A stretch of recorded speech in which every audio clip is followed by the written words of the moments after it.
Le chef du parquet de Port-au-Prince, Jacques Lafontant, met en garde contre les risques de forte propagation de la pandémie de coronavirus en cas de relance des manifestations antigouvernementales. Le commissaire du gouvernement appelle les leaders de l'opposition radicale à la sagesse, annonçant toutefois des sanctions en cas de non-respect du décret sur l'état d'urgence. La délégation de l'Union européenne en Haïti exprime sa solidarité avec le peuple haïtien dans ce contexte difficile. L'UE s'est dite aussi inquiète par le fait que la crise que génère le Covid-19 aggrave la situation humanitaire, économique et sociale du pays.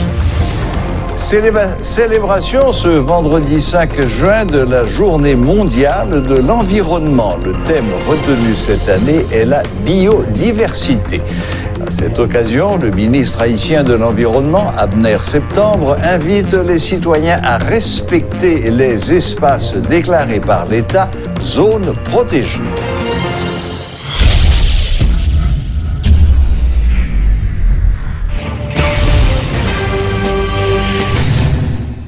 Le ministère de la Santé publique n'a pas publié le chiffre jeudi sur l'évolution de la pandémie du coronavirus en Haïti.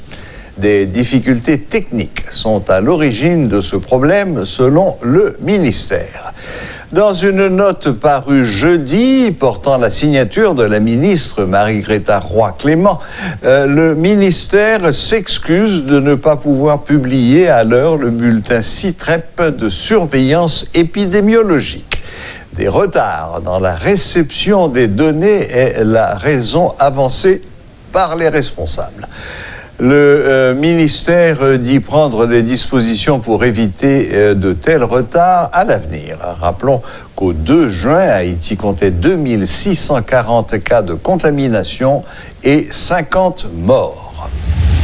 La méthode consistant à effectuer des tests de dépistage seulement sur les personnes qui présentent des symptômes du coronavirus n'est pas une bonne stratégie, déplore le docteur Junot Félix. Le docteur Félix a estimé qu'il est important de tester le plus de gens possible afin de comprendre la courbe de progression de la maladie. Suivez ses explications.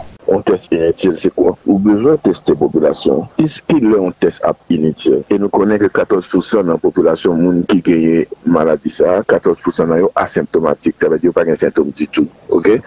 Donc, faut pas la logique très claire, faut qu'on comprenne ça, nous pouvons faire. Si nous disons que c'est moun seulement qui a des symptômes que nous avons testés, moi, je pense que le protocole là, il y a un petit problème là-dedans. Parce que nous tous reconnaissons scientifiquement que y a un peu de monde, jusqu'à 14% chiffre que vous avez au début, qui n'a pas aucun symptôme du tout. Pendant ce temps, il y a un virus qui a contaminé le monde. Donc, en fait, la stratégie, c'est qui ça lié? Est-ce que c'est qu'empêcher une contamination? Est-ce que c'est ça lié? Parce que si c'est ça lié ou besoin qu'empêcher une contamination, il faut qu'on connaisse le monde qui est infecté pour qu'empêcher une contamination. Pour garder contact autour de lui, garder qui va la vivre, et puis pour être capable de maîtriser l'épidémie. Premièrement, aussitôt que vous connaissez le monde qui est testé positif, vous êtes capable de tracer contact, vous êtes capable de tracer contact, le monde qui est en contact avec, pour le monde ou tester tout, et pour rentrer, si vous êtes positif, pour rentrer dans le processus isolement tout. Parce que le virus n'a pas marché pour contrer, le virus n'a pas marché dans la rue, le virus n'a pas volé en l'air. Ça veut dire que le virus, c'est des gens qui ont transporté, c'est des gens qui ont baillé l'autre monde. Donc, pour capable d'empêcher une contamination, il faut qu'on identifie le monde qui est en lieu pour capable de camper pour empêcher que le monde soit contaminé de l'autre monde. Donc, pour faire, c'est tester le plus de monde que le système permet au cas tester. Ça veut dire ou tester le monde pour capable d'identifier. C'est une première raison. Deuxième raison qui est fondamentale, c'est pour capable de gérer la pandémie. On va parler de la prise en charge clinique. Prise en charge clinique, c'est prise en charge de monde qui gagne lieu. Ou pas même obligé de test pour capable faire ça, ou capable effectivement prendre le monde en charge, mais il faut qu'on ait information sur le monde qui est positif. Et c'est ça, il y a des pays qui ont le plus loin, qui testent même mort, pour être capable de faire un diagnostic post-mortem, pour être capable de maîtriser l'information. L'on maîtriser l'information, fréquence maladie a augmenté. Pour être capable de prévoir, par exemple, qu'ils sont capables de gagner un pic, etc., il faut qu'on teste les mondes. Il faut qu'on ait une information sur qui c'est un virus. Et pour être capable de propager ce virus, élément d'analyse fondamental, l'intrant que tu dois gérer dans ton processus de gestion de l'information, intrant fondamental là, c'est testing là, pour capable connaître statut épidémiologique, statut population, etc. Moi-même, je proposé pour nous définir l'autre protocole de testing. Qui moun n'a testé, pour nous faire choix de qui moun n'a testé et qui moun n'a testé. On va appeler tester moun particulièrement dans l'ouest seulement et puis à cause de l'ouest qui est maladie. Donc on déterminer qui moun n'a testé et qui moun n'a testé. Des responsables de morgues privées sont obligés d'adopter leurs propres mesures de protection contre les cadavres suspectés d'être infectés par le coronavirus. Aucun protocole du ministère de la Santé publique n'a été communiqué en ce sens selon les interrogés. Rodolphe Pierre-Louis a visité plusieurs morgues dans la capitale. Suivez son reportage. La toux, les éternuements, les troubles respiratoires, la perte du goût, autant de symptômes qui peuvent attester d'une contamination au coronavirus. S'ils sont sévères, le patient infecté ne survivra pas longtemps. Toutefois, quel que soit le cas, des citoyens ont encore du mal à accepter la maladie à travers le pays. Il y en a qui continuent à l'ignorer et d'autres qui sont prêts à tuer leurs voisins s'ils apprennent qu'il est malade.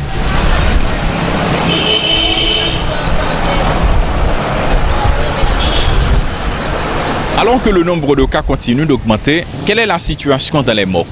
Les agents des entreprises funéraires, comment vivent-ils cette période de crise sanitaire provoquée par le coronavirus?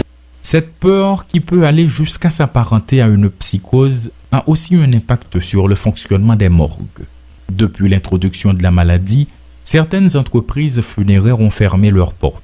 C'est le cas de Pax Villa, nous révèle cette dame sous le sceau du secret. Non, il n'est pas fini, mais à cause de maladie, nous pas ouvert. Si il y a un enterrement, il y a toujours gagné, comme si on a besoin d'informations, comme si les gens comme si on a besoin de mettre dans la mort, on n'a pas. Nous sommes à présent au centre-ville. À l'entreprise funéraire Pax Univers, des dispositions sont prises lors des cérémonies. Seuls les parents sont autorisés à y assister, accompagnés de quelques proches. Des responsables ont défini leur propre protocole de décontamination. Parce que nous, depuis c'est mort rentré, si seulement c'est pas balle pour ne pas désinfecter. Depuis c'est mort rentré, nous ne avons pas de maladie de fait, nous vidons des Clorox sous lit, nous mettons dans le sachet. Ça veut dire nous oublions un peu de sachet pour nous mettre mort parce que depuis l'entrée ici, nous obligés de désinfecter, mettre Clorox, vider alcool, vider Clorox, en façon pour nous pas un problème de nous-mêmes.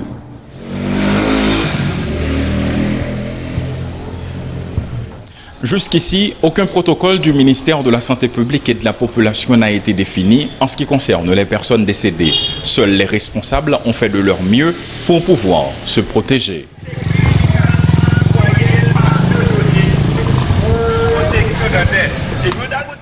Nous visitons une 4e morgue et ici le personnel réclame la discrétion.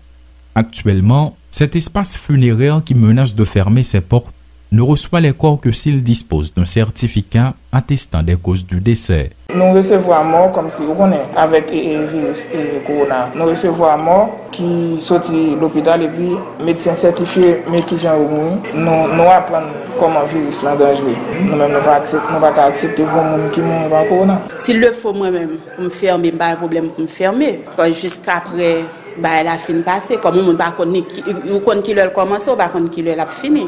Et qu'en est-il des corbillards?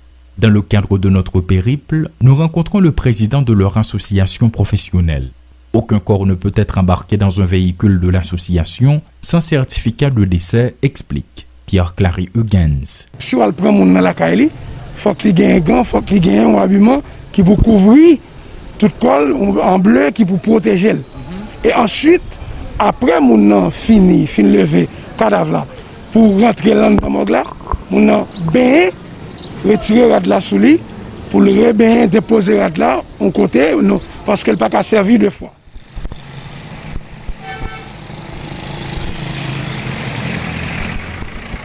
Les responsables des entreprises funéraires interrogées sont seuls dans cette situation s'il faut tenir compte de leurs témoignages. Entre les annonces et la réalité, il y a lieu de se faire une idée. Qui plus est, certains affirment sous le couvert de l'anonymat qu'en ce qui concerne le protocole à respecter, des rencontres ont eu lieu, mais en groupe restreint. Paul Léel et Rodolphe Pierre-Louis pour Télémétropole. Le commissaire de gouvernement près le tribunal de première instance de Port-au-Prince, Jacques Lafontant, met en garde contre les risques de forte propagation de la pandémie du coronavirus en cas de relance des manifestations. Il appelle les leaders de l'opposition radicale à la sagesse, annonçant toutefois des sanctions en cas de non-respect du décret sur l'état d'urgence sanitaire. Maître Lafontant assure qu'il ne s'agit pas de dérive dictatoriale, mais d'un principe de restriction des libertés en cas d'état d'urgence. Nous faisons appel à la conscience des leaders de l'opposition parce que les manifestations seront l'occasion d'une forte exposition au coronavirus, a dit Maître Lafontant, rappelant que les restrictions en cas d'état d'urgence sont prévues dans les conventions internationales. L'opposition annonce de son côté la reprise ce 5 juin des manifestations anti-gouvernementales visant à réclamer la démission du président Jovenel Moïse le 7 février 2021.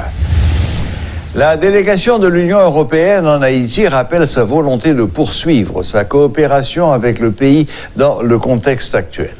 Dans une note publiée jeudi, la délégation en Haïti exprime sa solidarité avec le peuple haïtien dans ce contexte difficile caractérisé par la propagation du coronavirus. Elle se dit aussi inquiète du fait que la crise que génère le Covid-19 aggrave la situation humanitaire, économique et sociale. Enfin, la délégation de l'UE informe que les discussions se poursuivent en ce qui a trait au décaissement des 165 millions d'euros promis à Haïti en vue de faire face à la crise. Cependant, cet objectif ne sera pas atteint sans stabilité et sérénité dans le pays, a-t-elle rappelé, tout en invitant les forces de la nation au dialogue en vue de la réalisation des élections dans le pays. Un rappel dont le ministre des Affaires étrangères, Claude Joseph, a dit prendre acte. Ce vendredi est célébrée la journée mondiale de l'environnement. Le déboisement a des conséquences sur les conditions de vie de la population. À cette occasion, le ministre haïtien de l'Environnement en a profité pour rappeler aux citoyens l'obligation qui leur est faite de protéger les espaces déclarés zones protégées, notamment le morne Garnier. L'environnement existe malgré tout en Haïti. Et permettez-moi de dire malgré tout, c'est que Haïti était quand même, malgré l'état de dégradation environnementale, un hotspot de la biodiversité. C'est-à-dire que il y a encore une richesse et qui d'importance non seulement pour le pays, mais pour le monde entier. Donc il faut protéger ce minimum et ensuite renforcer et ça qui est gagnant pour le pays à reprendre et toute belle richesse environnementale que l'IT gagne. Oui, nous sommes capables de parler de l'environnement dans la mesure que l'environnement, c'est un tout. Et ou même, moi-même et l'autre qui attendez nous là, ou qui regardez nous, il fait partie de l'environnement et nous exister.